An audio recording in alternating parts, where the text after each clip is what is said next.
My problem with Quantum of Solace. In the final days of the Pierce Brosnan era of James Bond, the films, while making record-breaking profits, were getting progressively sillier, with an over-reliance on special effects and gadgets. At the same time as the final Brosnan film, Die Another Day, was released, Doug Liman and Matt Damon reintroduced Robert Ludlum's Jason Bourne into the film world. The film was a tougher, grittier take on the spy genre, and with its success and its bigger box office grossing sequel, coupled with the critical backlash of Die Another Day, I wouldn't believe it if I hadn't watched it.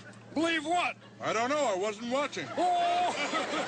it signaled to the Bond producers that changes needed to be made before another Bond film could be released. After a 4-year hiatus, Bond was brought back, or to coin the Hollywood term, rebooted, with Daniel Craig in the title role. Craig portrayed Bond as a raw-flawed, arrogant man who showed emotion for his actions and seemed a much deeper Bond than we'd seen before. Casino Royale is a much more human story, as we see Bond become the man we've grown to know, as he battles treachery, deceit and heartbreak. Also, there are certain moments that come across as more realistic than we're used to seeing in a Bond film. The best example of this can be the car crash. Normally, after a scene like this, Bond would be up on his feet as soon as the car stopped rolling. Here, he's knocked unconscious and then tortured.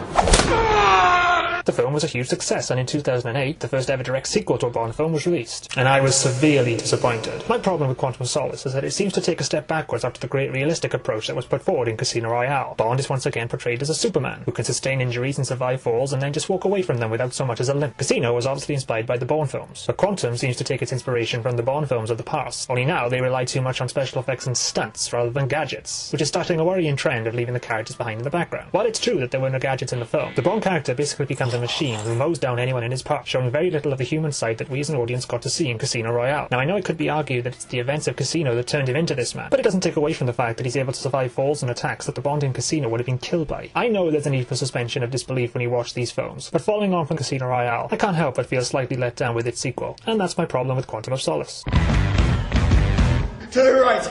To the right!